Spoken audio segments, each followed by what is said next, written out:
Oh boy. Oh God. I don't know what my only crime was being happy. That's all I did. I hate you. Holy shit, Danny. Oh boy. Oh God. Sorry about that. I forgot to turn off the loop. Hello, everybody, and welcome to another edition of the Market Down Podcast. My name is Ricky Bobby, joined this week by the Big Bad Wolf and Danny Hernandez. Happy belated Halloween, everybody, and Feliz Dia de los Muertos. We are back once again to review another episode of AEW Dynamite. And we will start at the top of the show, which saw a backstage interview with MJF. This was kind of a running thread throughout the show, as we had a lot of MJF running around backstage because he is looking up and down the entire roster trying to find three partners to team with for tonight's main event against Bullet Club Gold. Renee's talking to him about that, but then he's happily joined via video call by his brochacho for life, Adam Cole, who is really upset he's not able to be there, obviously, with the ankle surgery, since everyone is seemingly gunning for Max. He also says he's really proud of MJF, that he is now the longest reigning AEW World Champion in history, following his win over Kenny Omega on Saturday. So I haven't seen that match, but I've heard great things, so I'm definitely going to go back and watch it. So good. And he also calls Max probably the greatest AEW champion of all time. I mean, yeah, he quite handily. There's not even competition, right, James? Disagree strongly. Adam Cole then thinks that MJF should take Samoa Joe up on his offer, where Joe offered last week to have Max's back in exchange for a shot at the AEW Championship. But MJF is still very unsure about that. MJF then leaves, telling Cole that he has to go try to find a partner. And as he goes off, Roderick Strong and the Kingdom come in screaming at him at the top of their lungs. Roddy asks Cole if he really thinks MJF isn't the devil, but instead of answering, Cole just hangs up the call. So I don't know if you guys want to go into this at all. It was just kind of to set up the show, but I do real quick. I just would like to say that Adam Cole has shown us tonight that he does not look good with the fully grown out beard. And it ages him drastically. So, we learned something tonight. Maybe not what we set out to learn, but admittedly, it's not a really well groomed beard. Like it looks like he just has. You're not one to talk about groomed beards right now, sir. So it's kind of also look, It's man. Adam. Some facial moisturizer is a tip I can recommend right now. Just run down to a pharmacy, your local, CVS, Walgreens, Rite Aid, whatever you want, even the mom and pop shop. Just grab some CeraVe or some any facial moisturizer will do. Really, If you don't love me at my big bad wolf, you can't have me at my granny. Maybe you need some more sleep too. Are you getting a full 8 hours, or are you on like that Rev producer boy cycle? That is rough. Well, attempting to get the show a little bit back on track, I will hop into the comments really quick. I look so cross-eyed right now. It's the right one. It's just a little it's not completely centered to your face. I meant to cosplay as the big bad wolf, and instead I'm looking like Shawn Michaels. Ooh. Hardcore Casual, hello, good to see you, brother. Thought the show was good. And then we have Navarro, hello to Navarro as well, who thought the show was a little bit boring. And I guess we'll continue to get into it and see how we feel as a show. But let's move on to the first match of the evening, which saw Orange Cassidy. James is giving up. See, this is going to look really funny now. It's going to look really funny now for anybody who joins late. And they're gonna because two of us are wearing costumes. Now James isn't wearing a costume. This is ridiculous. Yeah, why the fuck is Nick dressed like Ricky Bobby? You know what? I'll take it. Who you are? Now I am Jack Nicholson's Joker in the museum. I was gonna say Bizarre from D12, but sure, why not? Anyway, the first match of the evening saw Orange Cassidy face off against Claudio Castagnoli for the AEW International Championship. Obviously, this was set up last week when Claudio pinned Orange in the tag the tag main event. So, a couple of things happened in this match. Of note, we had right before commercial, Orange was dropped onto the barricade, injuring both his elbow and his rib cage. And as this happened, Hook came out in an attempt to defend Orange from both further harm from Claudio and Wheeler Yuta, who was at ringside. Wheeler and Hook got into it again after they did last week, after the match at the end of the show. And they were jaw-jacking, and Bryce Remsburg threw them both out. And then as we came out of commercial, we saw that backstage. They continued their jawing, and Hook ended up putting his hands on an AEW official, so he was asked to leave the arena. Back in the ring, look, we saw this last week. These guys have great chemistry together. It is amazing how little they have wrestled, I feel, and they already have counters and counters to each other's counters, and we saw that again tonight. We saw again Claudio being able to counter the DDT into the swing. We saw towards the end of the match, we saw Claudio again try to he kicked out of the DDT after Cassidy finally hit it because he countered a counter of the counter. And then after he kicked out, Orange lined up the orange punch. However, as he ran in, Claudio popped him up. And then Orange was able to counter the pop-up uppercut by literally launching himself off of Claudio's shoulders in midair, bringing him down with a poison rana, and then getting the sit-down pinfall from there. It was nuts. Do not know where Chad is. I just know he couldn't make it tonight, unfortunately. But he supposedly has a birthday he's celebrating. Oh, that's true. Him and Daddy Ass's birthdays today. Happy birthday to them. Well, I think his birthday's tomorrow, but yeah. Either way, it's around the same time. Anyway, after the match, we had Jon Moxley come down to the ring, and Orange, who was already outside of the ring, decided that now was a good time to go and try to fight Jon Moxley. And that was not a good decision, as Moxley just beat the ever-living fuck out of him and a couple of security guards until Claudio finally pulled Moxley off and they went to the back. So, Danny, like I said, I love these two guys' chemistry together. It is unbelievable. Despite the fact this is their first singles match together, they're able to put on such good matches where you feel like they've been wrestling forever. Also, so this is their first singles match in AEW. I don't know if they had anything on the indies, but it feels like they had to have because they're just so good together. I feel like they probably didn't. I mean, Claudio was in WWE from 2011 onwards? That's even earlier. Yeah, I know Cassidy has been wrestling for a long time too, but it's very possible they never crossed paths when one guy spent over a decade in one place that the other guy never was. I was just covering my ass in case anybody called me out on it, but yeah, maybe they did, but their chemistry is amazing. I loved this match so much, and to bring up what Navarro said earlier, I thought this show was a little boring. I don't think the show was boring. I think the crowd sucked ass, and that kind of made it feel more boring than it was. That's fair. Because I thought this crowd, they don't deserve Dynamite. But no offense, Louisville. They're really down right now because the fucking Cardinals basketball team sucks. Who? Aren't you a NASCAR guy?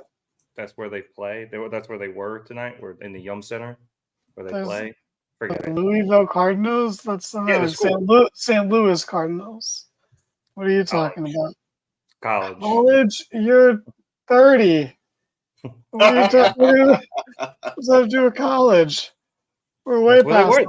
They were on Louisville's campus tonight. Why do you know that? Because do you have a nephew that plays there? Oh, they said it. Stop falling for it. Move on, Nick. I'm the one, it's my turn to wax about the match, so I'm really setting the pace here. But to talk about the match, there's a couple spots I want to really highlight. One was the superplex, because this was no ordinary superplex. It was a Claudio, stalling superplex. yeah, but even to get to it, Cassidy is in the corner. Claudio's on the second rope above him, almost like you would be if you were punching someone in the head 10 times. But Claudio instead picks him up, brings him up to the top rope from the floor, which was amazing in and of itself. And then hits a stalling superplex where he's holding it for what feels like forever. And I would like to say that I would not that I would take many, if any, wrestling bumps, but I don't think I would ever take that bump. Like, you got to think, yeah, the height is the same as a normal superplex, but a normal superplex is a couple seconds. Like, you leave your feet and then you're on the floor within 2 seconds. Like you're prepared for it. You're stalling. You haven't felt the ground. Your feet haven't been on anything in so long. And for 30 seconds, you got blood rushing to your head. Like, your body is disoriented. And then you have to take a bump like that. Never. I would never. That sounds awful. That sounds like it could have gone terrible, but it was so fucking cool. And Claudio was just amazing. If I'm not mistaken, to set up for that spot, didn't Claudio throw Orange on his shoulders and bring him up the steps and then climb up the ropes with him on his shoulders? The sheer strength of that. I know he did that in the match. I thought that was the same part, but I still love when he does that. It's insane that he can do that. It is. I mean, I guess that's his whole thing, right? Is that he's a fucking freak of nature with this strength, and the guy looks strong, but he's not. He's so much stronger than he looks, which is crazy. But the other part, besides the finish, obviously, because that was amazing, but just Cassidy going for his normal tilt-a-whirl, like DDT or a stun dog spot, and Claudio countering that so smoothly into the swing was fucking beautiful. I loved it. That was so seamless. And these two are amazing. Orange Cassidy versus the Blackpool Combat Club is my favorite combination of matches you can possibly have. And it's just a shame that Brian is injured, because we're not going to get that. Brian, he'll be back pretty soon, though. I feel like wasn't that what they were hoping for, but it's not. No, it's pretty much confirmed. He'll be back by mid to end of December. That's not that long. Yeah, but I think Cassidy will be past the Blackpool Combat Club at that point. They'll be doing something else. But side note, do we have to keep Okada away from Brian? This is twice now. It wasn't Okada though. It wasn't him this time. It was Andrade. It's true. Yeah, I've been here. So wait, Brian fought that match with I don't think I'm going to be honest. I don't know if he actually has a broken orbital bone. I think he's injured. I think he did get a little bit of a hit, but I don't think it's a broken orbital bone, because I don't think they would have let him wrestle with it on Dynamite. So I think he's hurt. I don't think it's as bad as everyone thinks it is. I think, truth be told, let him take some time off anyway, because the important things are going to be wrestling at World's End and wrestling at, more importantly, Wrestle Kingdom. So wrap him up in bubble wrap, keep him safe, keep him secret. So you think the surgery was a work? Or do you think he just had something clean something up somewhere, maybe? I think he got I think he got injured. I don't think it's broken orbital bone injured. Yeah, maybe they did something else, and then use that surgery's picture as the hey, my eye's okay. Exactly. Be right back. Okay. All right. James is gonna go. It's your turn to talk. Yeah, what did you think of the match? All right. I don't have a lot to say. He's actually talking. I don't have a lot to say because you guys got it covered. But the truth is, this is what we were talking about last week, Nick. All the things you wanted in that match. Yep. They didn't give it to us because they did way, way better in this one-on-one here. Yeah. So it was the match before the match. It was the match before the match. It was very fun. I'm very confused about the hook of it all. Is he just part of the best friends now? Was there a lot of teasing for nothing there? Or is that building still? I don't know. But either way, very great match. Who can't Claudio have a great match with? Who can't Orange Cassidy have a great match with, honestly? So I looked it The up world before. may never know. I don't think Matt Hardy. Claudio. Go away. I don't think Claudio ever wrestled Those matches weren't good. Orange in a one-on-one match. Yes, But they said that. But he wrestled Fire Ant in the Indies. Fire Ant being Yeah. So there you go. There we go. So, Great match. And I'm on the point now. Why aren't we pushing Claudio for the AEW World Title? Right? At a certain just do point, that. I think he would just, even if he doesn't win it, he would be a great challenger. He'd be an even better champion. Let him be the champion. Oh, dude, Everything he great did in Ring champion of as Honor, well. do it in AEW. Yeah, he'd be a great champ as well. So, all right, you can go do what you got to do. Be right back. All right. He's going to shower. Yeah, probably. That's what the cap is for. We then went backstage again to MJF, who was still looking for partners, and we saw him knock on Kenny Omega's door. However, Chris Jericho, who was teaming with Kenny later in the night, opens the door instead. And when MJF asks if Kenny is around, Jericho just slams the door in his face. Very nice. Max then goes to walk away, but he is jumped by Wardlow, who pins him up against the wall and starts to choke him, telling him that he's going to take everything from Max the way Max took from him, but he'll do it when Max least expects it.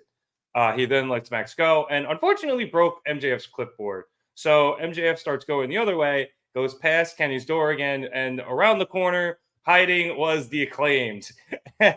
And you just see Caster just stick his scissor out, and then they see him, and Caster is like, "Hey, dude, you want to team with us?" And MJF like jims the camera and then walks away. We then went to commercial and came back to a backstage promo from Jon Moxley, who is fucking pissed.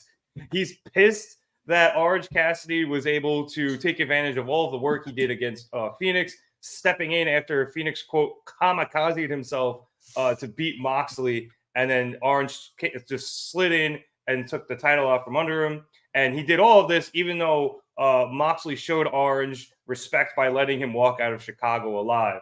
Boo. Didn't like that. Boo. Fuck you, Moxley. You're wrong. You showed him no respect. Moxley is not even sure if it's about Orange anymore or just if it's just he's the wrong guy in the wrong place at the wrong time and he's pissed off with everything in general. But either way, he's going to beat Orange within an inch of his life at full gear, strictly because he can. Wait, so James, besides that one line, did you not like the promo? No, I loved it. The promo was fantastic. I'm just booing Moxley, the character, because he didn't show Orange any respect. The very next Wednesday, after Orange lost the belt to Moxley, and Orange is walking up the ramp, who interrupts him? Moxley. Moxley comes out early. No, No respect. It was Orange who bumped him. Wait, what? Oh, when Moxley came down the ramp, didn't Orange bump Moxley, or was it vice versa? Moxley doesn't come down the ramp. Moxley was he going up and Orange coming? Orange bumped him on the ramp at one point. No, Excalibur mentioned it. Sure, but that's not what this was. This was Orange just going up the ramp after cutting his rah-rah speech. They told me not to come in, but I'm going to come in anyway. He's walking up the ramp, and then Moxley's music hits, and he comes through the crowd as champion. And Cassidy's just staring at him from the ramp. Yeah, looking dead inside. We're talking about two different instances. But I remember what you're talking about now. That was the night right after the pay-per-view. No respect shown by Moxley. And I also, I love the promo, but all that work I did against Phoenix, my man, you got broken. You were broken. So I love Phoenix. But so was Phoenix, and that part of I love the promo, but I love that Moxley is definitely twisted about this because I don't agree with him. I think he's wrong. That doesn't mean it's a bad promo. It just means it shows his state of mind, which he even says, I don't even know if this is about you, Orange. This is about how I feel about this. This is about what I'm going through right now. And I like that aspect of it. So a lot of good stuff. He's so heated, he's twisting facts to meet his narrative. Yeah. So. A good promo doesn't need to be true. It could still be a good promo, even if the person is either lying or is wrong. So I don't think he's lying, but I think he's wrong here. And I think it's still a very good promo for Moxley. Yeah. Alternative facts. Somehow those leaked out of the wrestling world. Yeah, go ahead. I was like, oh no, unless you had something, I was going to move on. But all right, Nothing well, smart. Okay, let's move on to the next match, which saw the Hung Bucks face off against the Mogul Embassy, this time comprised of Brian Cage and the Gates of Agony for the Ring of Honor six-bag tag team championships. This match was fine. Like, I think a good chunk of it took place in picture-in-picture, but it was a little weird because what ended up happening at the end was right after we came out of commercial, Hangman got a hot tag and was able to clear everybody out and was starting to set up for the Buckshot Lariat and seemingly the win. But he gets distracted as Swerve and Prince Nana come out on the stage with Swerve, going, whose house? As he entered and then saying, I was in your house to Hangman. And Hangman tagged himself out and chased Swerve and Nana up the stage and into the back. This leaves the Bucks to fend for themselves. And they just had no fucking chance 3-on-1 against these 3-on-2, against these behemoths. They get their absolute shit kicked in. I'm not even entirely sure what the finish was because they just absolutely got rocked for 2 minutes. And eventually, Nick Jackson ended up taking the pin, and the Mogul Embassy was able to regain their Ring of Honor six-man championships. Backstage, we had Hangman and Swerve brawling. And then we are shown that they are pulled apart by security. And when that's over, back in the ring, we see Matt Jackson, who was arguing with the referee right after the match. He was super fucking heated. He went over to the timekeeper's area. He knocked everything off the table. He flipped the table over, grabbed a steel chair, started hitting the table legs with it, and then the ring post with it, and eventually just threw it in disgust. And eventually he calmed down as we went into commercial. So, James, I'll go back to you here. Like I said, this match wasn't a technical masterpiece by any means. It was good. It wasn't a bad match, but this was more about obviously everything happening with Swerve and Hangman and how now it is affecting the Young Bucks. No, absolutely. And from a story standpoint, this was great. This was great because it moved a lot of pieces forward, and that's important. The match itself was fine. I thought their first match was better. And I'm going to kind of rant about that a little bit. Why did we go this way?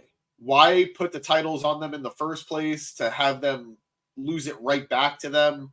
I know there's a lot of complaints about Ring of Honor titles, as we saw in our comments from Hardcore Casual. Danny's talked about it. Producer Boys talked about it. Why are Ring of Honor championships being highlighted in AEW? I think they serve a purpose when used sparingly, so I don't mind when it happens. Like Eddie Kingston winning the Ring of Honor world title at Grand Slam is a great thing to happen because guess what? More people are going to watch Grand Slam than watch anything Ring of Honor related. So I'd rather that happen on AEW TV than Ring of Honor TV or a Ring of Honor pay-per-view. Maybe you rope in a few, AEW fans and Eddie Kingston fans go watch Ring of Honor.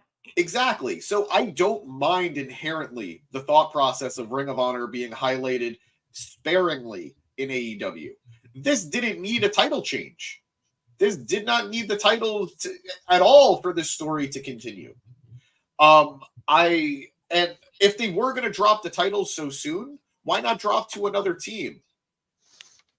Like put another team over. Like I like the what are their names again? I like them. The Gates of Agony. Yeah, I like the Gates of Agony team. I like Brian Cage, but they run roughshod over the Ring of Honor Trios division.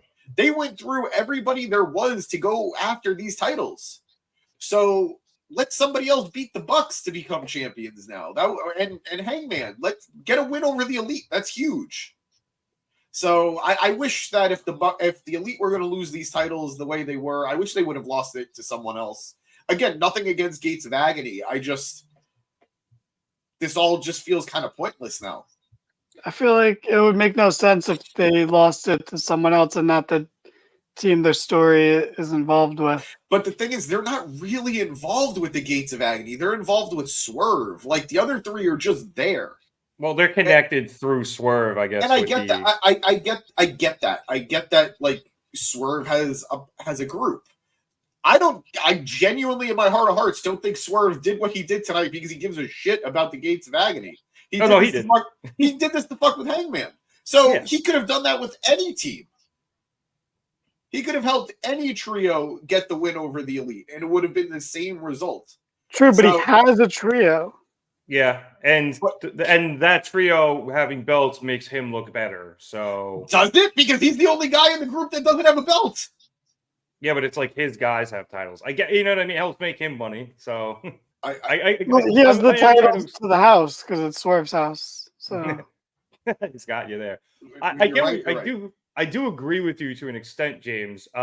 It would have been nice to see somebody else put over, and considering the fact that these three members of the Mogul Embassy did run, as you said, roughshod over the Ring of Honor Trios division. It's gonna be kind of hard to take them back off of this trio. You're probably gonna have to get like a whole new trio just to do it, or give it to the Dark Order. But I love the Dark Order, and I love the work they've been doing in Ring of Honor. I could not believe them beating the Gates of Agony team. At least not right now. Yeah, exactly. But yeah, it is. I do think that despite the fact that the titles are basically just being used as a prop in this instance, it adds a little bit more to Matt Jackson's anger and reaction, because we know the Bucks love Ring of Honor and they love these titles. They had them with Hangman all those years ago, and I don't know. I assume they had them with somebody else, but they've won these titles a few times, and they really like these titles, and they want to bring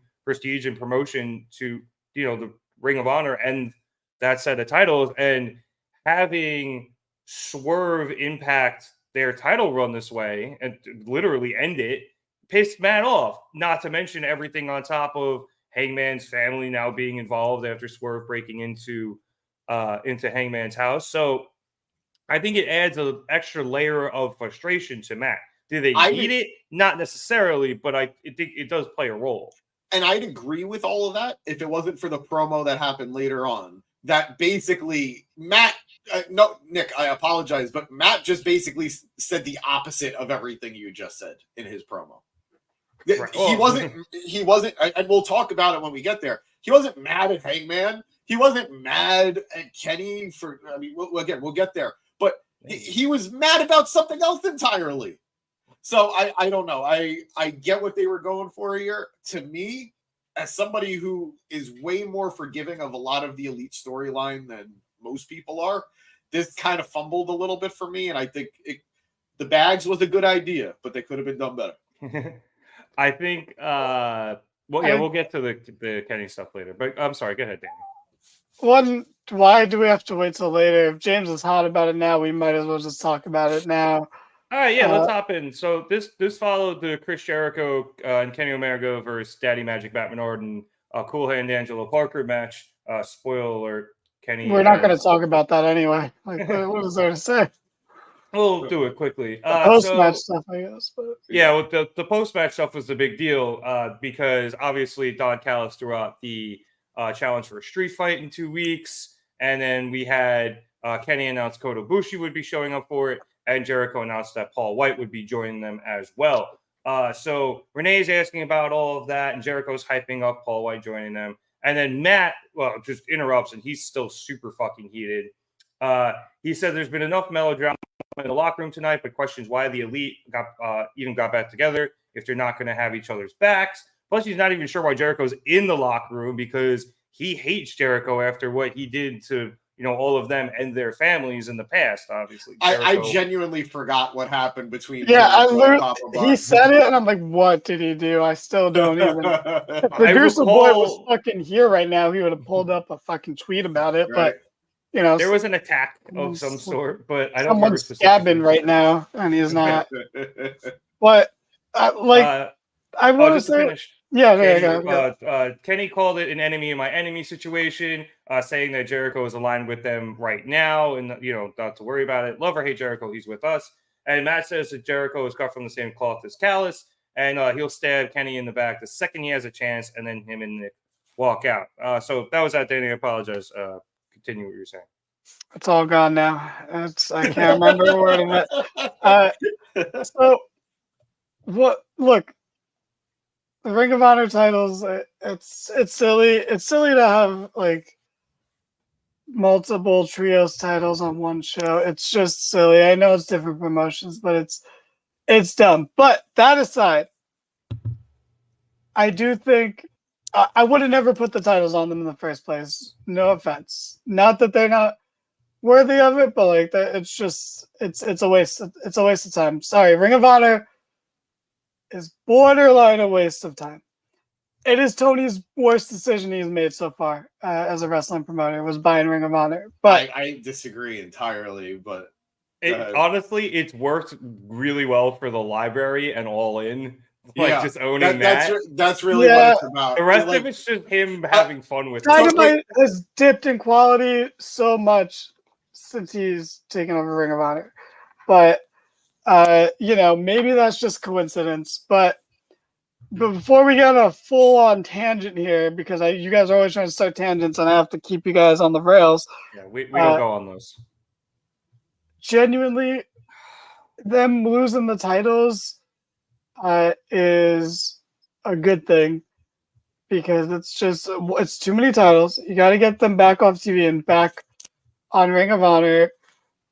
So that's the bright side of it. I would have never booked this because it is stupid. I'm not disagreeing with the Gyms. The fact that why did any of this happen? I only disagree with the fact that they should have lost it to someone else. You might as well lose it to the people you're in a story with. But this is all dumb overall. This is still a dumb thing. So you got to get the title back on people who are going to be there. Because did the Bucks and Hangman even show up on Ring of Honor? I don't believe so. And you got MJF as the regular tag champs, and you got Eddie's I think shows up, but yeah, he does. And really, it's Athena's show regardless. Yeah, so you have both of your tag champs not showing up on the show. You got to put those back on people who are going to be on the show. So that makes sense. It's just it's like, why do it in the first place? Why do we need this 4-week title run? If it was even that. So that's really the only.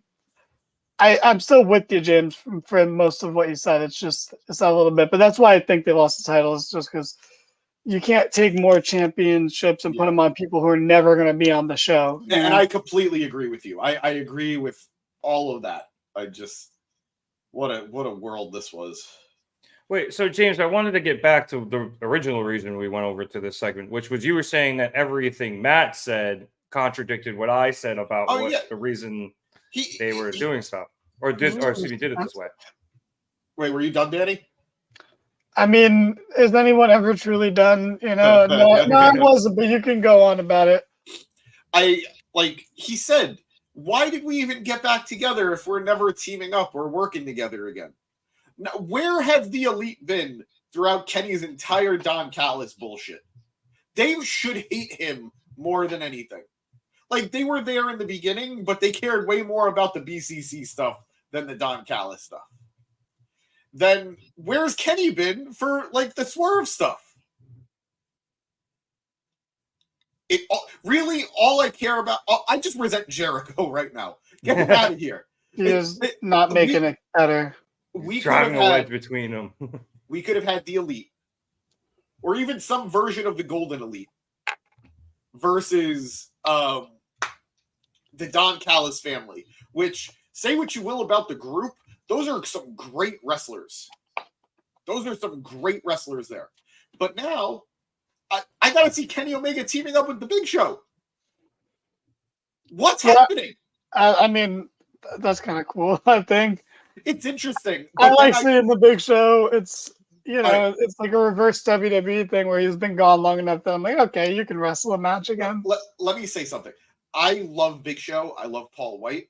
He's a fun dude. He's a great ambassador for the company. And my favorite stuff that they could do with him is the stuff where Adam Cole and MJF go fishing and catch Captain Insano. That's the best thing you could be doing with him right now. But I don't know if you guys noticed, and I became really aware of it. They had to do a close-up shot of Big Show. They had to do the chest up, because if you do that long shot of him, you see his body is crooked right now. His hips and his knees do not look good. And I love Big Show, but if I'm going to see Big Show, have him do the QT Marshall spot that he did. Or put him in a one-on-one match against Hobbs so Hobbs could fucking wreck him.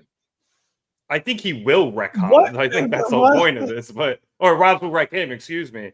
I think that's the whole point of this. But they just needed they just needed a way to get him into this in the first place, and Jericho was a conduit. I get that, but I have a really bad feeling we're just going to see another Golden Jets loss here, and I'm sick of seeing the Golden Lovers lose. I'm sick of seeing Kota Ibushi come to this company to lose. Yeah, no problem. He won. He won in he won the first one. Guts. He won the first one, and that was it. What has it been after the Wembley? And there was another one too. The trios match. The trios match with Jericho. The Golden Jets.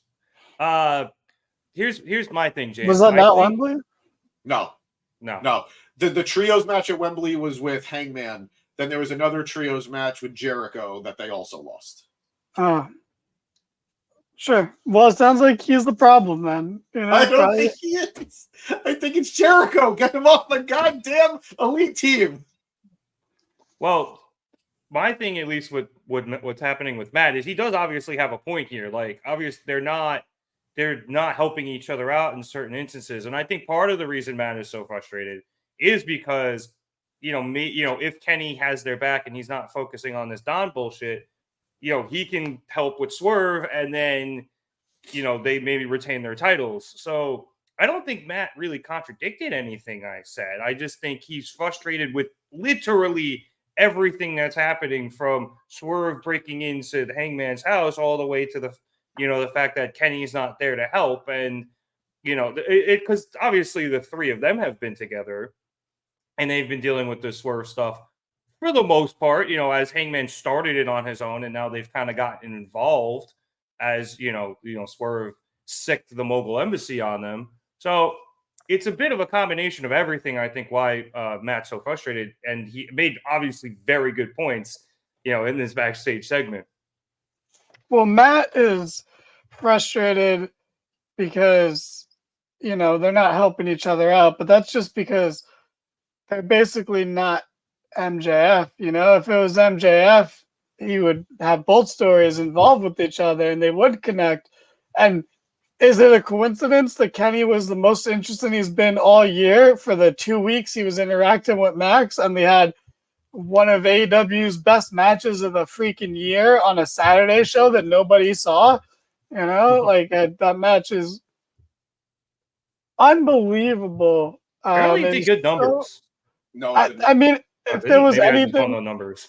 The match did well for the night. Like, they went up in viewers for the night. The overall night was not good, though. Oh, I meant specifically the match. Fair enough. Yeah, fair enough. Yeah, still, good for Collision numbers, which is like good for that last half hour. What Rampage used to be. So if they were connected in that way, it would be better. It's just what I think of, like, the core parts of this show. It's like all the MJF stuff, which is fluid and plays throughout the night and interweaves so many stories so well and so many characters. Or the BCC Orange Cassidy stuff, which is, just been a personal favorite of mine overall. And I genuinely think it holds up, and it is a very good feud and a well-told story, despite the major hiccup of fucking Grand Slam. I think the story still holds up, and I'm still really excited for this rematch, even though it was a sloppier path to get here. And then I think of this, which has been going on since fucking when? Like, when did Don betray Kenny? June? I don't remember when anymore. It was the steel earlier match before Blood and Guts. It was 5 ever ago. Yeah, and I think of that, I'm just like, why are we still here? Like, how is the story truly advanced? Like, I just feel like some stuff has happened. Kenny's lost a bunch.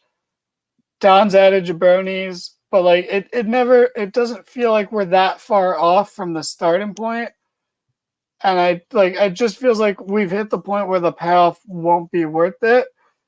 But like, shocker, another Chris Jericho feud went too long. Yeah, and Jericho was out of it for at least like 2 months, which is weird. Or it was at least separated from everything going on with Kenny and Don. It was weird. they were like two separate Don storylines, and then they collided, no pun intended. And now Kenny and Jericho have had to work together. And honestly, you could have done that, but perhaps you keep the Elite involved, and then the entirety of the Elite have to deal with team with Jericho in like some sort of 5-on-5. And let's not forget the Jericho Appreciation Society of it all, where it's like that's only comes up when they need it to. Where again, I don't want to compare everything to MJF because it's not fair.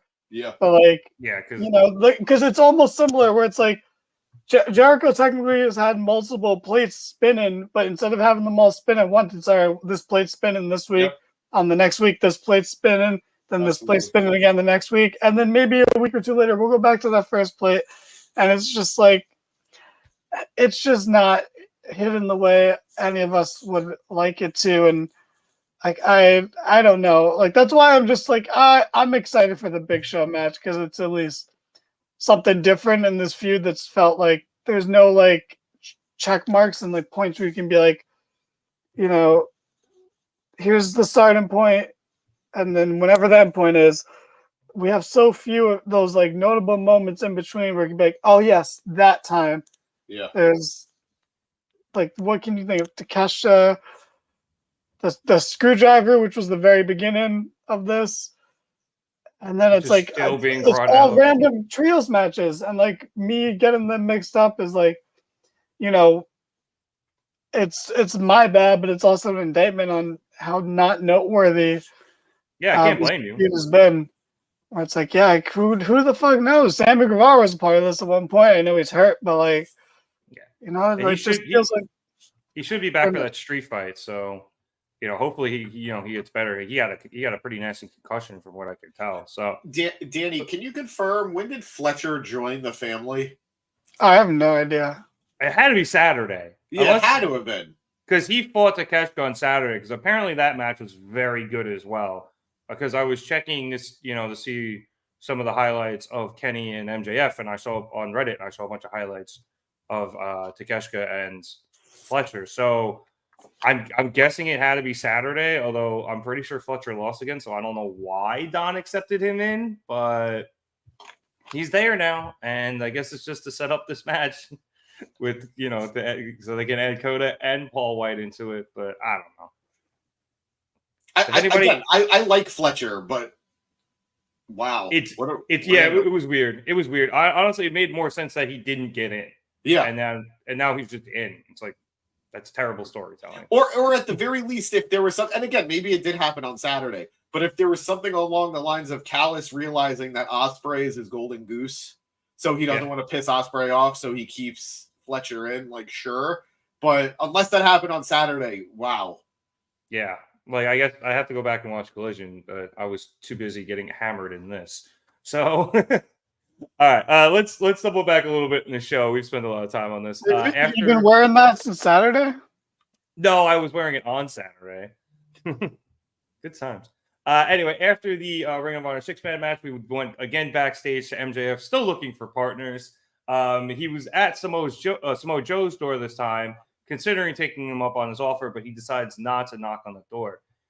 He then walks away and passes by Darby Allin's locker room. And instead of knocking on the door or just passing it, he takes the sign and vandalizes it. Did you guys see what it said? I couldn't read it. Emo bitch. Emo. Good shit. Then as MJF turns around, the Acclaimed are once again there with Caster holding a sign that says, "Pick us MJF." MJF then again blows them off, and Bowens again exclaims, "Damn it, Max!" Which has been honestly one of my favorite running bits of this. Just Bowens continually getting annoyed with Caster fucking it up. We then went back to the ring for an interview with the Rated R superstar Adam Copeland. Tony Schiavone asked Copeland about what he thought about being confronted by Sting and Darby Allin last week.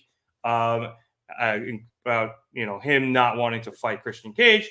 And Copeland went to his history and respect for Sting and Darby before attempting to answer the question of whether or not he would join them in their match at Full Gear against Christian and his sons, I guess.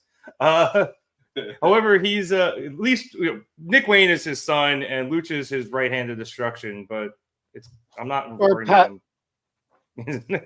His pet.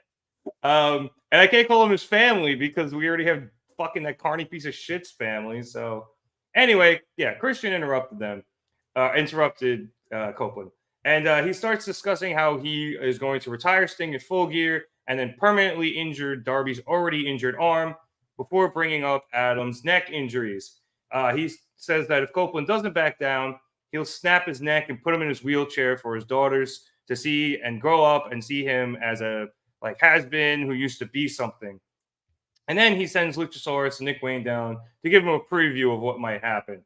Copeland's able to momentarily hold these two off, and he goes face-to-face with Christian before Luchasaurus blindsides him in the back of the neck with a lariat. They then try to set up for a concerto after Wayne hits a Wayne's World, but Sting and Darby come down to even the odds. They take care of things until Christian briefly gets the upper hand on Darby in the corner, but this allows Copeland to set up for a spear, and he absolutely nails Christian with one as Christian turns around. Copeland then grabs a mic, says he's going to beat Christian's ass, and tells Sting he was right, agreeing to be his and Darby's partner at Full Gear. So this was fun, Danny. I mean, I'm enjoying the Copeland storyline. We all knew it was going to get here at some point, and this was a pretty decent way to do it. Yeah, it was. I enjoyed this as well. Not too much to say about it, but I really liked the camera angle which they got this spear. Wow. It was such a good camera angle. It was so different. I've never seen it from that angle. I wish they had stuck with it though, because right as he hit him, they switched to the regular camera view. But I love the initial lead up. It was great. It did not feel on purpose. I think that's why they switched. That was not planned for that to be the angle, but it worked out really well. And it was good. I liked how much time there was with the set. Edge set up quite a bit before, and he had a lot of time to think about it and toy with his emotions beforehand, which was really nice. And Christian's just always on fucking top of the fucking world right now with his promos, and it's always great to see. This isn't the most noteworthy of Christian and Edge segments so far, but it did exactly what it needed to do, and it set up the match. You bring them in. It's a fun 6-man. It's a good spot to be in the Darby and Sting 6-man tag on a pay-per-view, which is somehow its own subsection of pay-per-view genre matches. It's weird that it's not you don't even expect it to be Darby and Sting versus someone anymore. You expect it to be Darby Sting, third person versus another trio. It's always a fun match. It's always the best bathroom break match ever. It's jammed between two of the biggest matches of the night, the fucking main event and the semi-main, and that's just there in between. This is your cooldown match, and Sting's gonna jump off of the second deck, sort of thing. It's a good spot to put Edge in. We'll see how he wrestles it. We'll see if Darby and Sting are a bad influence on him. But I'm excited for it. I'm into this. Like I said, not them blow away, but everything it needed to be. Yeah, and James, like the fact that Christian is just so arrogant, and all he wants to do is take out Copeland, that all he had to do was just leave him alone, and he wouldn't be involved in this match. But his arrogance and his ego has now forced the Rated R Superstar to join in here. Yeah, no, I thank you for bringing that, because that was really what I was going to focus on saying. How dumb does he look here, man? All you had to do was nothing. Adam didn't want to wrestle you, and then you had to bring his kids into it, dude. And what is threatening wrong to paralyze him? Oh man, way to put your foot in your mouth. The only thing I really would have loved instead was, what did Adam call him? Sick son of a bitch or something like that, or sick. Yeah, well, when he said, "You want to break my neck? I'm going to kick your ass, you son of a bitch," or "I'm going to kick your ass, you son of a bitch," or whatever it was. All I wish he had said was "creepy little bastard" instead. Nice throwback to the WWE days, but this was great. Did anybody see? Did Nick Wayne's teeth get fixed? They mentioned it on commentary. Okay. Yeah, they said he had all his teeth. Good for him. Missed opportunity there. They could have done something more. They really could have run with it. Take one for the team here, kid. You're gonna get over. Have a segment where he goes to see Britt. Yeah, seriously, so much could have been done here. But like I said last week, just have him not be on his mom's insurance and have Christian pick it up, and it would have been great. Yeah, like Christian is going to spend money on him. Oh, that's true. Yeah. But just good stuff overall. And, there was a moment that, like, because last week I was, we knew Adam was going to be teaming with Sting and Darby. And I was like, oh, shit. Adam is totally going to betray Sting and Darby, isn't he? Like, he's going to team up with Christian. But after this week, I don't think that's happening. I don't think we're going to see the betrayal. Too early. Well, we got to ride the we have Adam Copeland in AEW wave a little bit longer. Do you, though? Because, again, as somebody who loves Adam, we've already established he is not a ratings draw. He's not a tickets draw. And you already got the massive pop of him coming in as a babyface. So, realistically, you could just move on pretty quick. Like, capitalize where you can and you got what you needed. You had the big moment. Turn him heel now. But I think the other thing, too, is I don't know because we've talked about this. If we turn him heel now, I guess he wouldn't necessarily have to join with Christian, but it would seem like they're aligning. And I think, after we do this, I think we were all agreeing that we would kind of like to see them separated for not a long while, but, long enough where we're starting to clamor for, Edge and Christian to be together again. And I get that. I don't know. I see what you're saying. I wouldn't do it at Full Gear, but I wouldn't be surprised if they do it shortly thereafter. I don't think it's happening. I don't think it's happening now, but I would understand the logic of having turned him heel. I wouldn't have been like, what is wrong with you? That's bad booking. I think it would have been smart, but let's give babyface Adam Copeland a little bit of a chance too. Yeah. It'd be crazy swerve, bro.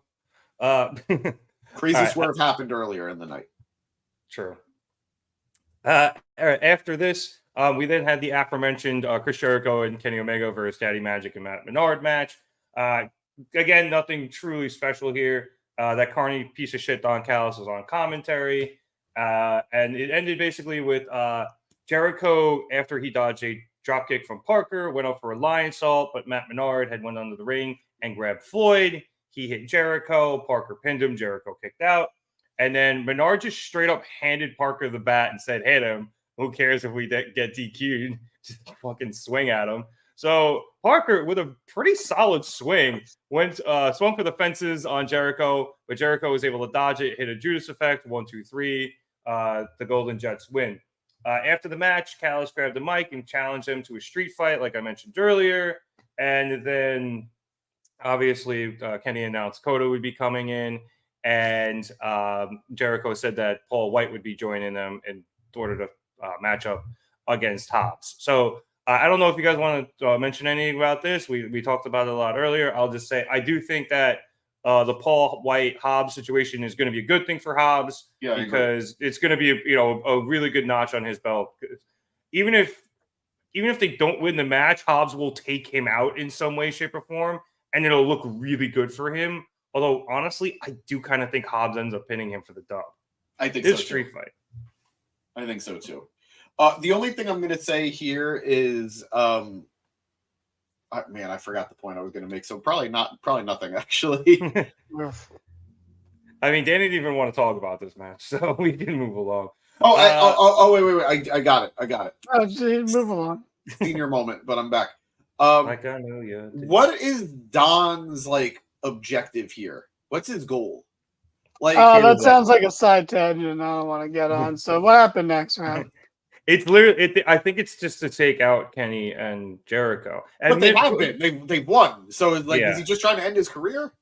I think it's end Jericho's career and probably end Kenny's. But at the same time, at minimum, he just wants to prove that Kenny can't win without him, and he's the one who made Kenny. I think he's proven that already. So far, yes. Well, then maybe his goal is to get Kenny to realize that and to come crawling back to him. Kenny didn't want to leave him. Yeah. I don't know, man. I think you're way too invested in this. I get why. It's Don wants to feel the power, feel the power. Like he does, you know what I mean? He wants to feel the power over Kenny. So I think that's part of it too. That's a very uncomfortable feeling. Yeah. We then obviously had that backstage interview we talked about earlier, and then went into Hikaru Shida versus Willow Nightingale for the AEW Women's World Championship match. There was some good shit in this. Willow kicked out an Avalanche Falcon Arrow at 1, which I thought was really cool. Towards the end of this match, and shortly thereafter that, Willow hit a pounce and a Death Valley driver, and Shida was able to kick out. Shida then reversed a Dr. Bomb into a roll-up that Willow kicked out of, and Willow was also able to kick out of a crucifix reversal.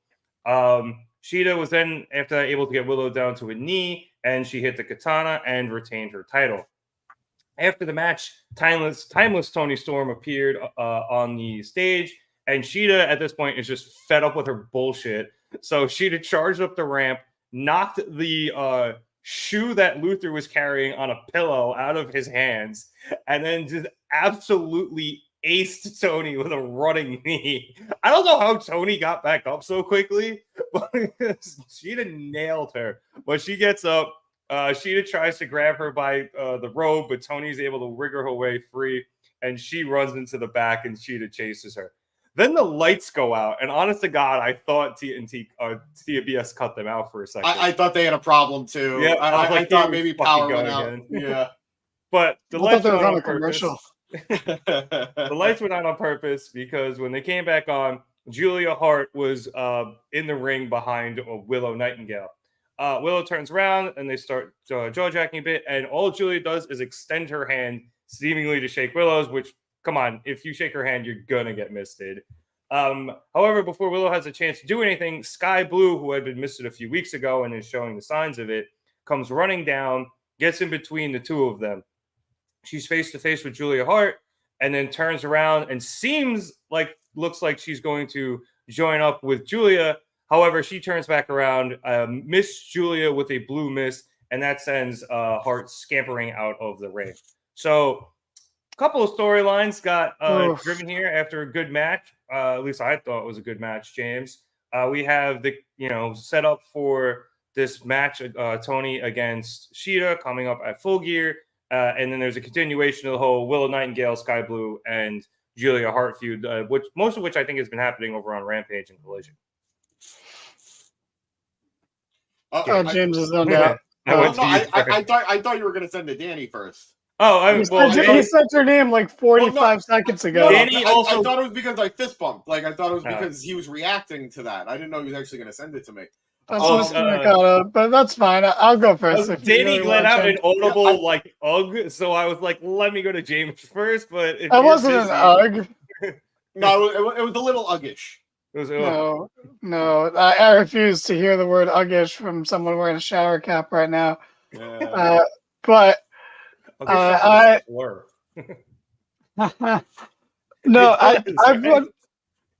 look. This is a tale of two stories right here, in multiple senses, but mostly in the sense that I was like, why is this match happening? This is dumb. This is the same fucking shit. It's literally rinse repeat.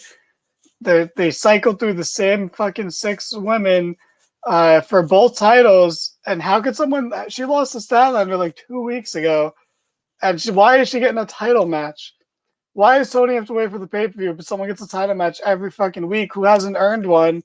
And it's not like it's an open challenge. They're just deciding this. These are pre-planned matches, and they're for the title. Tony's being dramatic, and she wants to have it in Hollywood. That's why they're waiting. Cool, but why is there a title defense every week beforehand with people who haven't earned a title match? Because it's going to be a quick title reign, and they want to say she got a bunch of defenses in before losing. God, I hope not. But it's Shida, and her whole thing is she'll fight anybody, anywhere, anytime. I mean, is that her whole thing? I feel like that's just anyone's thing. I don't think of Shida when I think of that. But it was Orange Cassidy's thing like a few months ago. I think Statlander's thing now too, but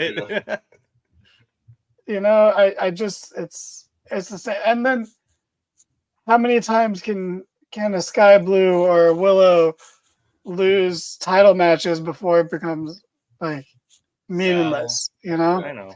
And I think we've reached that point. But then all the post-match stuff happens. And it was finally, because the whole match, and nothing against the match was good because Shida is great, and Willow is like the most affable person like on the roster somehow, and it's so and she can wrestle. So like the match was good, but that's like I said, it's the same shit. It's frustrating. It's annoying to deal with it. So during the match, I'm like, this is good, but why do I care? You're building a story of Tony going for the title. Have a segment with them. Don't have this match. Have a segment.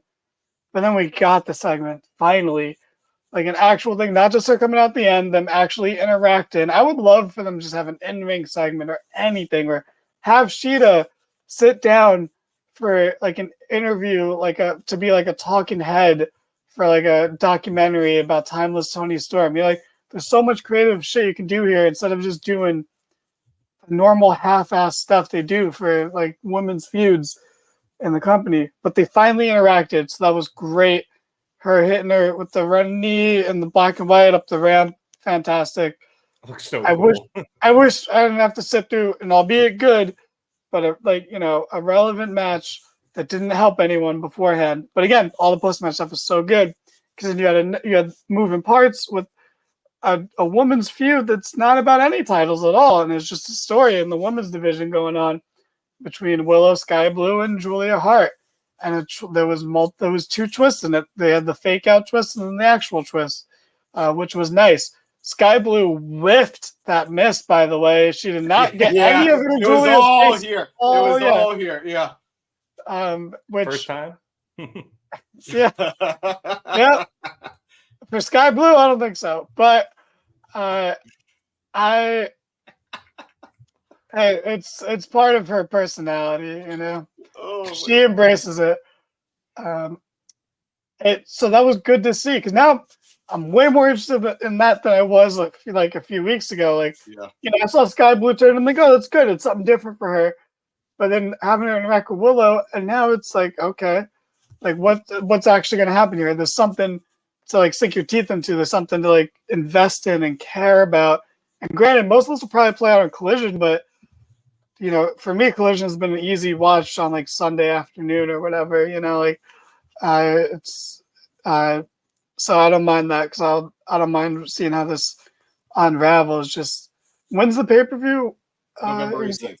Okay, so we still have time. We still have two more Dynamites before then. Yeah. So give me an actual segment with these people. Not have matches be unrelated. Or if you want to have Sky Blue versus have a Sky Blue versus Julia Hart match, like that's cool, and then see how that plays out and see where Willow lies in that, and then just have Sheeta and Tony Storm have a segment. Not Sheeta having a match against the same people she's been beating for 4 years. Like, have a segment. We have hit that point. I don't care. Do a contract signing, anything, something to push us to the next level and not waste how over Tony Storm is, and to not have Sheeta do nothing, for her title reign again. Just something. I think we might get it finally. I really like that contract signing idea, because Tony could make it such an over-the-top affair. I think it would be hilarious. Like, she'd make this big production of it. She could spend like half an episode like setting it up and making sure everything's perfect and going crazy and screaming at RJ City and Luther to do things properly. Like, that could actually be a really fun segment that could probably RJ City host the contract sign-in. Exactly. That would be really, really good. But as our resident Sheeta Mark, I agree with you about the match. Like, it was good. It literally meant nothing. And I like both of these women a lot. It was just both great. Both great. Yeah, and a lot of times Tony Khan just books the women where these two women will go out, they'll have a banger, and then it'll be, and that'll get over and that'll be fine. And it's like, yeah, that works for a little while, but then like you got to add a little more like reasoning and character and background to this stuff. And so they do it on the men's side too, and you get great matches out of it, and then it leads to another storyline, and that's what happened here. The only problem is we're so tired of it in the women's division because we've seen it the entirety of the women's division. But James, I imagine that you agree with us on almost all of these points. Oh, no, I do. I will say sometimes I do just like having matches for the sake of matches. Sometimes. Yeah. Like, because these two women have great chemistry together. Exactly. They always put on a good match. Yeah, this was a really fun match, and I love Willow. And I would love for her to win a title soon. An AEW title. An AEW title soon. So I'm excited that we got 2 women's storylines moving forward out of this. It would have been really cool if we had managed to do that in 2 different segments, but I'll take what I can get. I normally, in theory, yes, but I actually like that they were everything in this was like, yes, everything fit. Yeah, and everything flowed very well. But I'm always going to be an advocate, and I know you guys are too. Yeah. For more women's segments in general. You could have just had a whole different women's feud in a segment. Yeah, exactly. But I do agree with Danny. This did flow very well. If you are going to have storylines intersect, this was a good way of doing it. It was a little jarring, but going from the Tony Storm and Sheeta bit to the blacked out arena, that was a little jarring, but it worked. It was meant to be jarring because it was meant to signify Julia Hart, which is in theory supposed to be scary. So I thought this was really cool. Well, that's the thing. Julia is over now. Like, yeah, everyone in this is over to a degree, which is good. That's an improvement. Exactly. When Julia comes out, everybody does the bark at her for Brody's bark at her. Everyone was barking. So she's definitely over. At minimum, she's getting that reaction, which is great. My hope for this, and I know I'm definitely a bigger advocate for this person than anybody else is. I would like who Malachi Black initially wanted in the House of Black to get involved in this, and I would like Abaddon to get involved. I would like for Julia, who's now basically in a handicap situation, to bring Abaddon in as her tag team partner to take on Willow and Sky Blue. So let's see if that happens. I mean, Abaddon's back, and I think a lot of people had a very good reaction to their match against Sheeta at Collision. So I'd be down for that, and I know I'm probably in the minority, but it would be a cool dynamic, I feel like I'm not against that. I just think Abaddon would be better suited to be in Jeff Jarrett and the Slapnuts. Put her in that group and let him fuck shit up. Leatherface is with them, right? So that's true. That's true. I would genuinely love to see Danhausen and Abaddon interact because it's one of those things like Danhausen is this cartoony villain, and then you have like an actual like monstrous in Abaddon. But that's just that's me playing 4D chess while everyone else is the coolest Abaddon's debut was so cool. Yeah, they played a video. What was it? I think it was Anna Jay, right? That she beat. Yeah. Like they played this video package for Anna Jay, like hyping her up, and then it was like, oh, here's our opponent, this fucking murder monster, and she killed her, and that was such like a nice subversion of expectations. That was really cool. And then she was never on TV again until Halloween a year and a half later. Right. And I got to give it to Abaddon too. I don't want to derail too much, but they've really done a lot to like better their body. Like they lost a lot of weight. They got in great shape. And I thought that the match they had with Sheeta was incredible. I thought like they had some really fun, maybe not incredible. It was very good. It had some very good spots. And like street fight, right? Or something. It was. And like they did fun stuff. Like instead of broken glass or thumbtacks, they used candy, like hard candy. Yeah. And for some reason, gummy worms. It bothered me more than it should, but it was fun. And they did some good stuff. So I think Abaddon has a place in this company, even if Tony doesn't know how to work with them outside of Halloween time. But like I said, Malachi initially, when they were asking if you were going to add another member, he wanted Abaddon. So I do think it would be cool.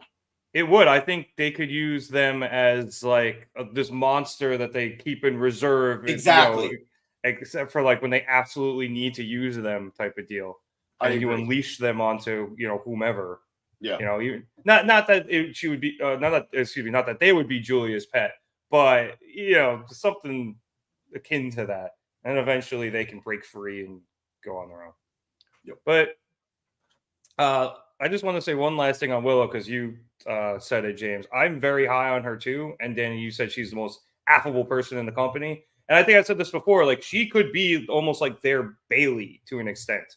Obviously different, but she has those types of vibes to her. And lest we forget, she won the Owen. So Yeah. she has the skills and the creds. They can definitely do something with her, even more than they're doing. You have no idea. You have no idea how much it bothers me that the Owen is such a meaningless tournament. Yeah, they did nothing with Willow afterwards, which was disappointing. And then I guess she went after Jade, but she had gone after Jade so many times. I'm not even sure which time that was. And then Ricky, I think Ricky's push kind of got screwed with all the Punk shit because he was getting pushed after he won, and then it kind of. I mean, we say that as he's now the tag team champion. Yeah, of the company. But the Owen aspect of it got thrown out the window at that point because that was the crux for the Punk feud. So even though Ricky still got his push, but like the Owen of it got derailed because of the Elite, and everything. Yeah. That was Jungle Boys. That was Jungle Boys for it at this point. That's the Elite Junior. The Elite Junior. Thank God Luchasaurus found himself some better friends and like role models. He's not slumming it around with those losers anymore. Is Jungle Boy still suspended? I guess he is. Or I heard that the suspension is over. They just haven't figured out a place to bring him back. He's the guy in the devil mask, and it's going to be fucking. So lame. I actually heard an amazing theory about who the devil is, and I would fucking love it. Are we gonna go into a tangent or no? Yeah, sure. Yeah, we're gonna keep the time though. Yeah. All right. I heard that the devil is gonna be Britt Baker. I'd be interested to see where that goes. So if you look at who the original devil was in that segment where they beat up Jay White, the devil has a much slimmer build. Yeah, first of all, which is why a lot of people I think thought it was Cole. It's a shower cap. No, it's a bonnet. In his defense, his costume is his bonnet and Clyde. He was the big bad wolf, but the mask was just too much for the microphone, and he had to take it off. I did my best. But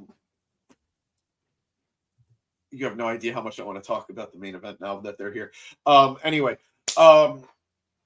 the original devil had a more feminine, or at the very least a much sleeker build. They have a reason to attack Jay White because Jay White was the person who injured Adam Cole in the Fatal 4-Way. And they have a reason to have a grudge against MJF because of all the call-outs MJF has had against Britt Baker. And, of course, it just puts Adam Cole in a much worse, more awkward position. Yeah. And not to mention, too, he's MJF is taking time, Adam's time away from her. So that would be very interesting. I'd be very curious to see who they put around her. Yeah. But, it's minimum. It's incredibly intriguing. It's way better than it being Jungle Boy. Way better. And I think Britt Baker has a better build than Jungle Boy. We got to go back and break down that video like there's a Bruder film, just frame by frame, trying to see who it is. No, Haley, Rhea Ripley's not on this show. Rhea's on Monday. But no, that thing that you don't want me to talk about. We're gonna build to it. So we'll get there. You're gonna hear me say the S word soon. Okay, I knew it was that. I was about to whisper it, but okay. Yeah. All right. Let's get to the last segments here. We went once again, finally backstage to MJF, where he was with the Acclaimed, being very dejected that he couldn't find anybody, and the Acclaimed are very confused as to why he hasn't picked them. Caster says that they'll join him under two conditions. He has to scissor with them, and he has to wear whatever is in the bag. They give MJF the bag, and after a little bit of finagling to open it, because it was a giant black garbage bag, Max sees what's in there, MJF sees what's in there, and refuses to wear it, saying he still has one more team he can ask, and the Acclaim just decides to walk away. We then see MJF look to his left, and the camera pans over to Jeff Jarrett and the Slapnuts, who are very excited to join up with MJF, maybe a little bit too excited. And then we go back to MJF, who looks at them, looks at the bag, and then the camera cuts. Good night, Haley. We then come back from commercial. We have the Bullet Club Gold make their entrance, and then we wait. And then the horns hit, and we have the Acclaimed come out. They indeed are joining MJF for this 8-man tag team match. Too bad half of Caster's rap was censored because he said bitch, it was and they so missed it annoying. entirely. It was so annoying. Like it was good. The parts that I could hear were good. Yeah, that sucked that they did that. Made a joke about Louisville and Rick Pitino. There was some really good jokes in there. I got to go back and watch it uncensored. I'm sure it's up on either Twitter or Reddit already, but I haven't gotten to that yet. Anyway, what MJF had to wear, hilariously, was pink Acclaimed gear, including a Scissor Me shirt, pink trunks, and a pink Burberry scarf to boot. Towards the end of this match, we had Bullet Club Gold pretty much taking out the entirety of the Acclaimed on the outside. Pretty much the commercials through this point, they were dominating. And Caster is eventually able to get through Jay White, who was the legal man, and tag in MJF. He gets the hot tag, and White, being the legal man, immediately retreats to the outside behind the rest of Bullet Club Gold, and MJF comes in and ends up taking them out in a 3-on-1 situation.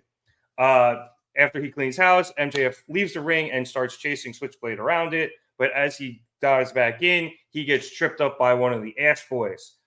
They then try to go for the 310 to Yuma, but MJF is able to counter that with a DDT, with actually really nice counter. And then he was able to hit the kangaroo kick on the both of them, knocking them out of the ring. But as he goes up to make sure they get out of the ring and celebrates a bit, he walks right into Jay White, who's behind him. Jay hits a picture-perfect Blade Runner, and he actually pins MJF pretty clean, 1, 2, 3 in the middle of the ring, first try. A little surprising, in my opinion, but honestly great. After the match, Bullet Club Gold pick up MJF for a switch to hit him with the title, but the Acclaimed come back in, and they take out Juice and the Guns. This leaves White and MJF in a one-on-one situation, with White still holding the title, lining MJF up. But when White goes for the hit, Caster comes in, pushes MJF out of the way, and bites the bullet for him. Bullet Club Gold then run out of the ring as Daddy Ass and Bones come back in, and MJF and the rest of them are checking on Caster. Caster somehow comes to enough to just put his fingers up for a scissor for MJF. MJF gets up and refuses to scissor him, which causes Daddy Ass to go over and yell at him, saying, after all he did for you, you're going to go back over there and you're going to fucking scissor him. Didn't censor that one. Yeah, I was going to say that got by the censor, but Caster can't say bitch on TV, right? MJF finally agrees, and we get the 4-way scissor in the middle of the ring that we all wanted. So, Danny, this match was good. It was fun. And like I said, I thought the ending, not the scissoring, but the ending of the match itself, Jay White pinning MJF clean in the middle of the ring, was surprising, but it now pretty much confirms to me that MJF will be retaining at Full Gear. I can't believe that them announcing a pay-per-view in Long Island wasn't what assured you that MJF was definitely going to retain at Full Gear. But they just did that for Taz. Come out to see Taz on commentary, which but during this match, actually had one of my favorite moments on commentary, where they were going to do the 4-way scissor, but then Bullet Club Gold pulled them out. Yeah, and then Taz was like, it's probably for the best. I didn't want to see that. And then Excalibur was just like, yeah, I know you like when JR's here, and we have a 4-way scissor. It was very good. Very funny. I also like commentary earlier tonight during the Adam Copeland segment when he was like telling the crowd to praise, cheer Shivani, and Excalibur and Taz like, yeah, he definitely slipped slipped him out of 100. There's no way anybody would actually cheer Shivani that much. They were like the rated R superstar and the rated PG-13 superstar, Tony Schiavone. Commentary was very funny tonight. But there was another point with Callis and Callis was like, they're not even the most famous people from wrestling people from Winnipeg, and Excalibur's like, I'll bite, or who is it, Don? And he's like, it's the person sitting next to you, and Taz is like, Shivani's from Winnipeg. They have been leaning a little bit more into just poking at each other on air, and it has been great. But I'm sorry, Danny. Back to the match. No, it's great. Hey, I like that they're leaning. Tony Schiavone is just a wonderful deflated punching bag. Insipid commentary from Taz. But this match, the match doesn't matter. It's about everything else. It's about the finish. It's about the post-match. It's about the pre-match. It's about the handful of segments throughout the night leading up to this. Like, that's all the recipe for a good wrestling show is you have a running thread throughout the night, and that thread pays off in the main event. And even then, it didn't go the way we expected. But it still ended with a heartfelt moment to send the crowd home happy. And I don't know what more you can ask for, but Max coming out in the gear, fantastic. I laughed out loud. I love that. Yep. Made a meme about it. Go like it on our Instagram or on our Twitter. Look, I even have pink gear myself. Nice. Nice. I have no idea. It's blue. I know it's not blue. It is pink, It's but when you purple. put it It's on, purple. It's purple. Yeah, it picks up the blue from the bottom of your hat when you're wearing it. Yeah. It's like all right. it just looks. Yeah, there we go. Yeah. Still purple, fine. but better. Yeah. But it's good. I mean, it goes with your costume. You're the Pillsbury Doughboy. We see that, but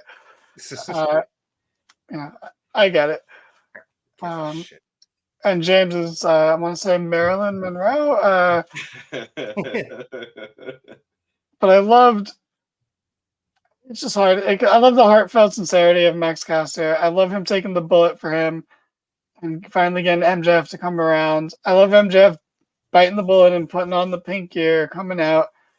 I love the rap from what wasn't censored, but I love the flow of it because it was more of like an actual rap flow, where it's like rhyme scheme, a little bit of a line, rhyme scheme, and then a full line again. And it was very fun. From again, well, I want to hear the uncensored version, so I'll probably look that up after this. But I mean, what's not to like about this? Again, the match doesn't matter. Jay White picks up a win. Hey, now, booking wise, that makes Jay White a credible contender. He pinned the champion. Like, yes, that makes us the cynical wrestling fan know, like, well, he's not going to win now because he already pinned him now. But from an actual storytelling perspective, that is a good, It's like, oh, like this guy can do it. He is on the level of the devil. I didn't want to say that at first. I wanted to say the level of the champion, but then I guess I gotta. You back yourself into a corner. You gotta give the fans what they want, Danny. I think I actually just backed myself into an open door, but it works, and then it's because it's the perfect way to balance all the spinning plates. Because you got the devil, you got the Adam and Roddy stuff going on, and sometimes that can seem like it's more important than the Jay White stuff. And then Wardlow's finally had escalation where he interacted with Max for the first time since coming back. I wish we talked about that more. Did we talk about that? No, you went to go shower while we're talking about that. But like that, we finally got something escalating there. So now it's like, okay, then we have the Kenny match on Saturday. So we've got all these things. So you might think that because they're trying to balance so many things that Jay White and Bullet Club Gold have been forgotten. But one, they haven't. But just in case you thought that, Jay White pins him here. So now all the plates are spinning. And it's clearly too much for Max to handle, which is why he's asking for help from people he never would ask for help for. The funniest thing is that he drew the line at Darby Allin. That's where he truly was like, not even going to bother with that guy. Like, It's like, I still hate that guy. That guy can't even kick out of a headlock takeover. Why the hell would I want his help? Max's rationale there, I assume. But he is backed into a corner, and it's catching up to him.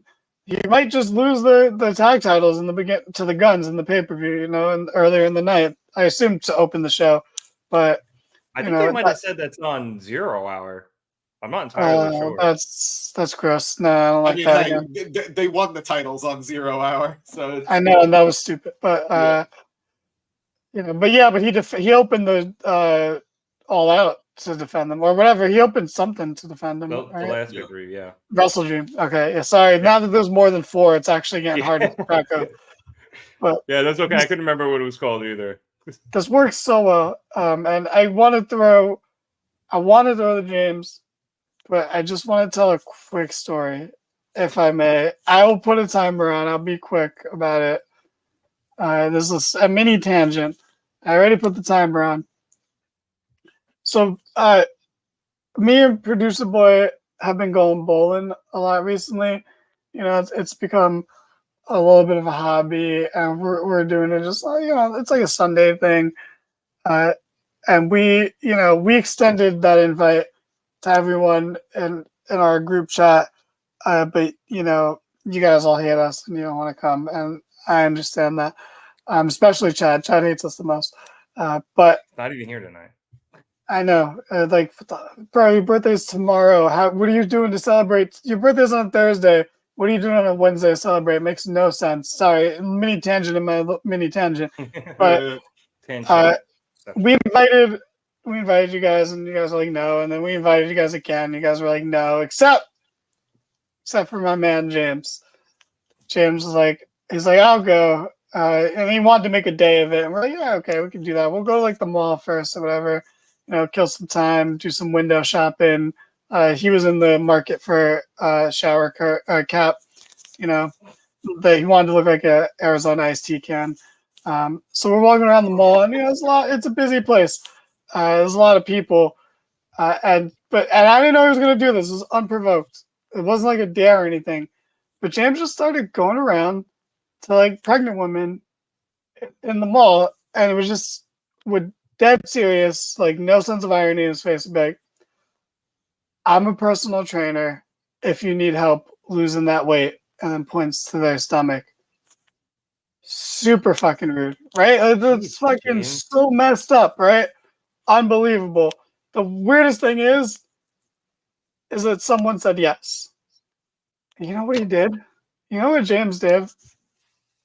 He punched her in the stomach.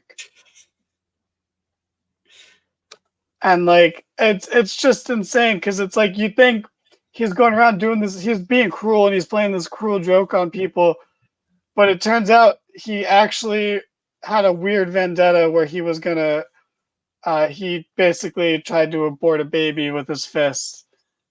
So it's a clever thing. It was a clever bit that you did, because you lured them in. Oh, do you want to help losing that weight? Thinking you're making fun of them for being fat, and you're body shaming, but actually you were actually trying to abort their babies. And whereas I feel like Rev, this whole time you probably should have pulled up that banner. The one. We don't go on tangents, or I've lost control of the episode, or for legal reasons the story should. Yeah, you just said James assaulted a pregnant woman, or not a pregnant woman who just was a tiny bit overweight. I don't fucking know what happened. He's pro-choice. He's as pro-choice as it gets. Trying to get this show back on track. I did actually. What did you do this weekend, though, real quick? Just seeing it. Me? To lighten the mood. Do you have what did you do this weekend? I went out dressed like this and got drunk, like an adult.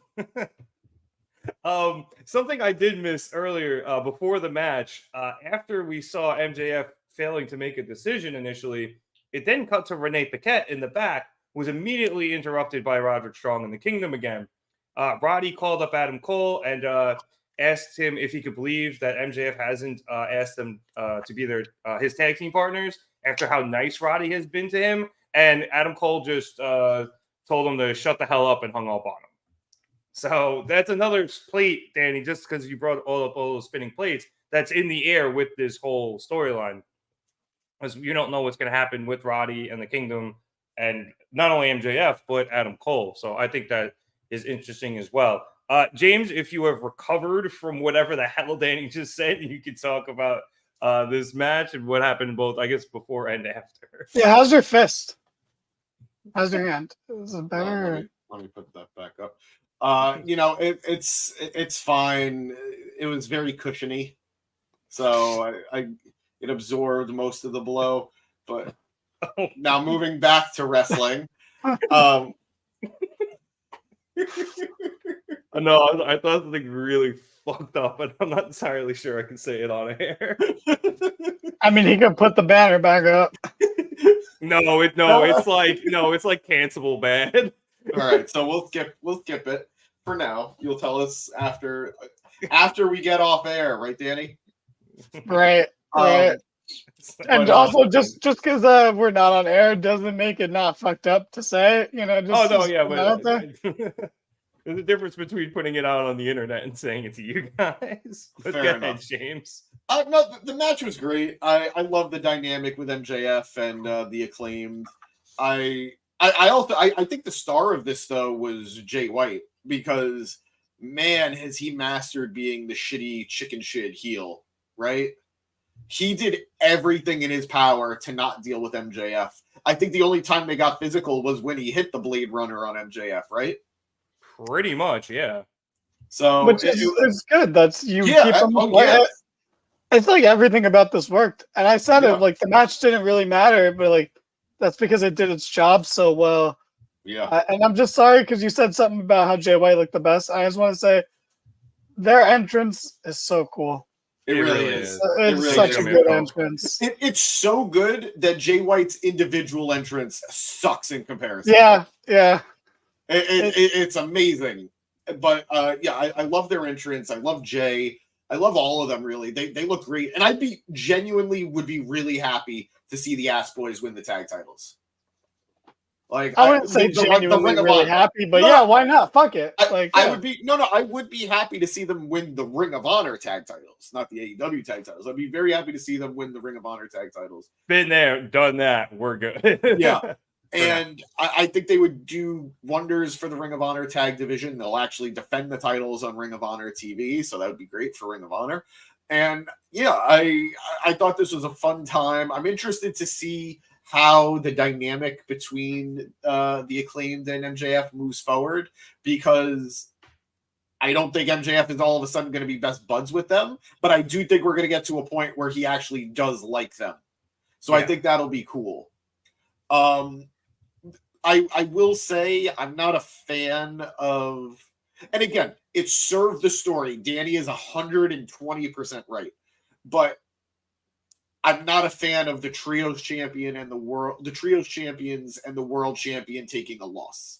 That is my only gripe with this, but I feel like everything works so well that I didn't want to bring it up. But since you brought it up, I agree with you. I agree.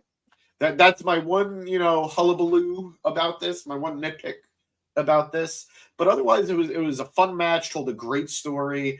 I love that Max Caster does not know how to approach a person in real life. We saw that throughout the night. He just does not know how to properly interact with another human being. So he's just so sexually charged, he can't actually do it. Seriously, great stuff. And I want this to be a quad moving forward. I'm interested to see how that's going to work when Adam Cole does come back, who I really do believe Cole is closer to coming back than we think he is. I don't think he's coming back in the next couple of weeks, but I think he's coming back a lot sooner than I think we realize. So I'm very intrigued to see all these pieces moving together. And I agree with Danny. I think the best part was Caster taking the hit for MJF and just really cementing that he does care about MJF. So we learned MJF learned a very valuable lesson from Adam Cole. You can have more than one friend. And I'm glad that's coming into play. I was literally just going to bring that up because you mentioned the dynamics when Cole comes back. And despite the fact MJF has previously said having more than one friend might not be the thing for him, we're going to see probably him have more than one friend when Cole comes back, while Cole is seemingly losing his other friend, and I guess friends in plural, in Roderick Strong and the Kingdom. So that is what we like to call addition by subtraction. Yeah, but it's been a really cool storyline shift as we've seen basically Cole slowly almost morph into MJF, and MJF almost slowly morph into Adam Cole, or at least where they were when this whole thing started.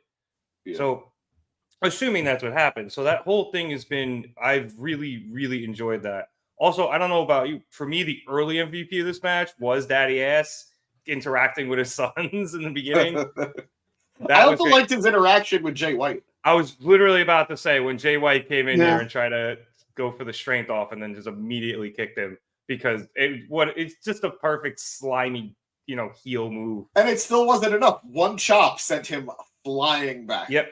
And his sons as well. And just because he's not here, I'm sure Producer Boy would immediately chime in with Jay White has the better body than Daddy Ass, but yes, better than 60, close to 60-something-year-old Billy Gunn. Absolutely, Jay White. The better body. My guy looks like a walking statue, but sure, we'll say that. Right. Dude, it's chiseled from marble.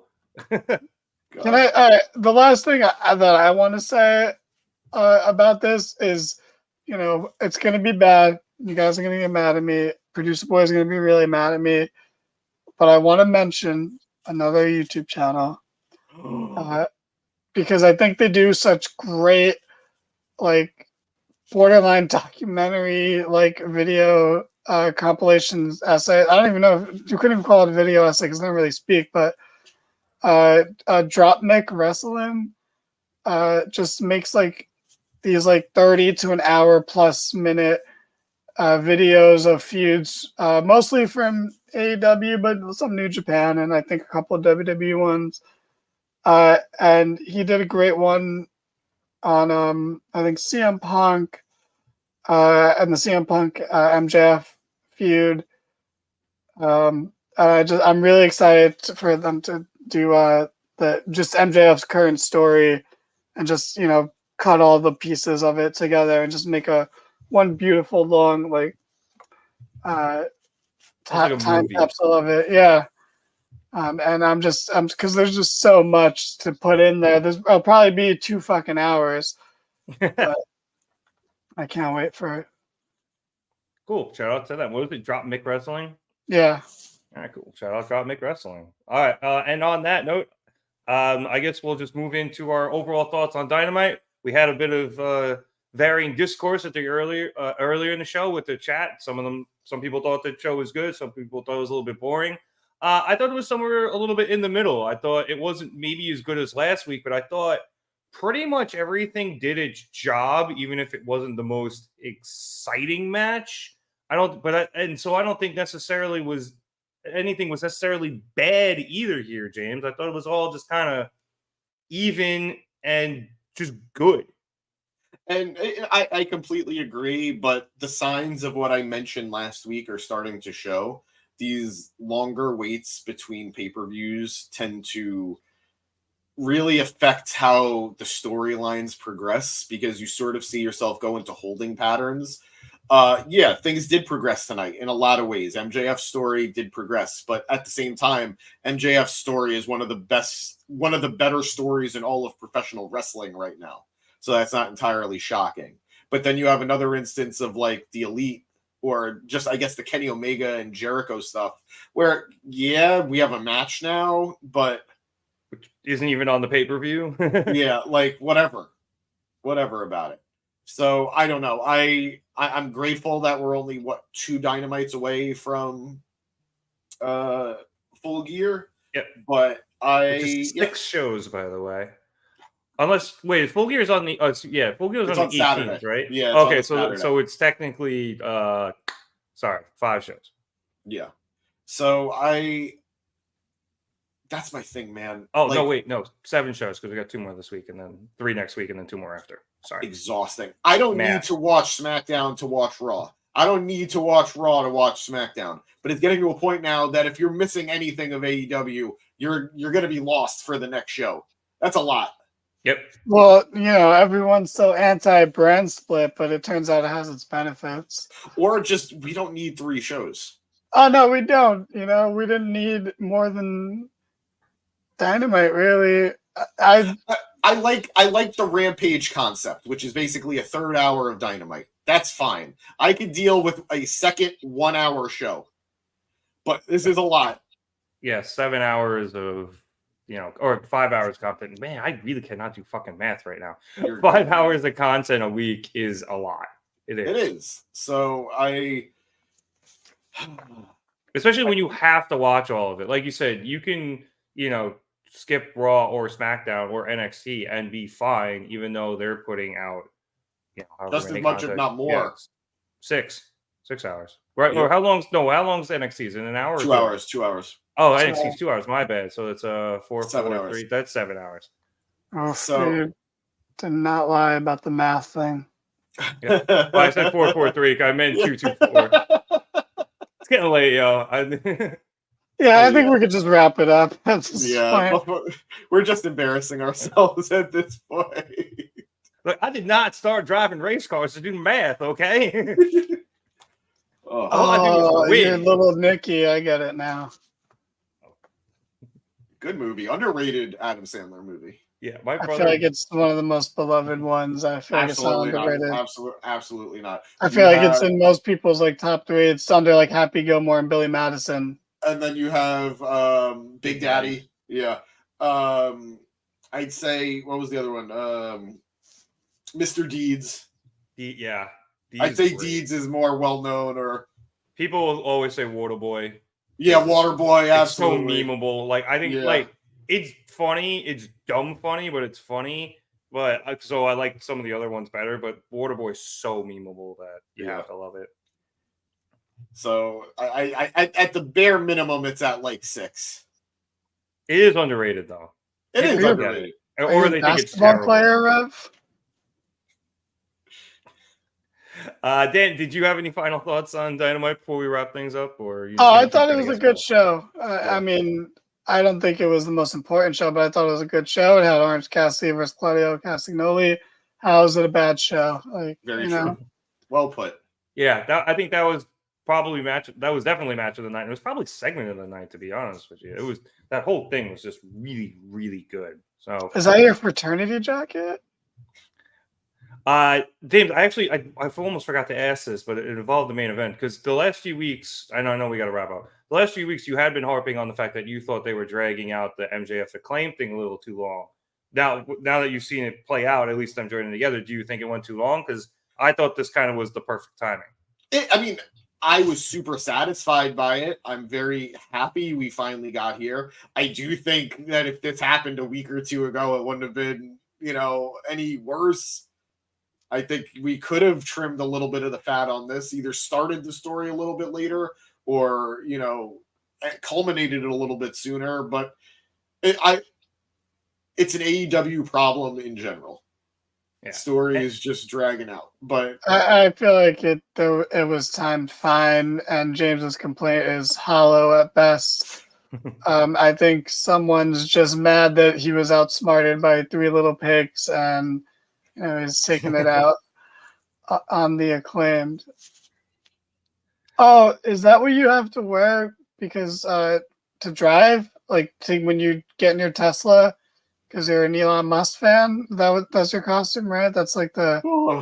Oh, me. I was why does he have to wear a wolf mask? He's so seamlessly... He did the opposite of what they did with the women's segment, where it was a very, abrupt, but, what's going on? He just seamlessly went into going back to you.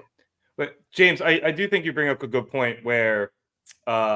now that we are having a few more pay-per-views, we're upping the amount of them. We're probably going to see shorter storylines, at least pay-per-view to pay-per-view, and I think it'll fix a lot of the problems that we've been talking about in terms of things going on too long. At least as long as it goes to one pay-per-view. When it goes into 3 or 4, and then it can get a little annoying. Wait, James, can I ask you a question real quick? Absolutely. Why did it feel like 2 questions actually? Why did it feel like he ask for our final thoughts, and we're here like 15 minutes later still. I mean, because we don't go on tangents here at the Market Down podcast. And then my second, I guess, more important question is he's the Game of Twister, right? That's the costume. I feel like he's a Wonder Bread container, like the plastic container. I mean, that's what I thought too, but I thought maybe it was too obvious, and I was like a diversion. I wanna say he's a bowling pin. He might be a spaceman.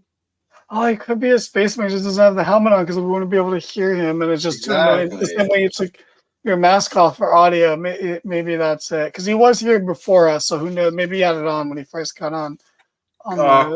Cummings, this is Houston. Take it home. Ground control to Major Tom. All right. On that stupid note, I would like to thank everybody so much for watching us here at the Market Down Podcast. We would appreciate it if you liked the video and subscribed if you liked what you enjoyed tonight. If you subscribe, we are back here every Wednesday for AEW Dynamite. James does the Gym Pack Zones on Thursdays for those of you who watch the newly rebranded TNA Impact. Sometimes Dude, Danny it's coming. Hard to kill. Right, well, cool. Sometimes Danny does Raw on Monday if it's good, and we don't care about SmackDown. I want to shout out that one new follower we got who specifically said he's following us now because we don't cover WWE. Pretty much at this point, we only do the pay-per-views. And to that note, if you subscribe, you will also see us live after pay-per-views. Obviously, we'll be live after Full Gear in a few weeks. I don't know what the next WWE pay-per-view is. I guess it's Survivor Series. No, it's Crown Jewel. It's Crown Jewel. No, we won't be live after Crown Jewel. We don't cover Blood Money shows. Thank you for joining us, John, right as we're going off the air. But we will be, I'm guessing after that, it's Survivor Series. So we'll be hopefully on after that, depending on everyone's Thanksgiving plans. And every other pay-per-view from now until, eternity. If you want to check us out on social media, check everything out in the description below. Twitter, Facebook, Instagram, and TikTok. You can go see that meme Danny was talking about involving MJF and Max Caster that he posted during the middle of the show. It's funny. I would go check that out. And plenty of other great memes. These guys do very good work on all of that stuff. So be sure to go and see us there. Unless you guys have anything else, I'll take that as a no. So for Danny Hernandez and the Big Bad Wolf, James Asante, I'm Ricky Bobby. Have a good thank you for watching us so much here at the Market Down Podcast. And remember, if you ain't first, you're last. Have a good night, everyone. He's cauliflower, right?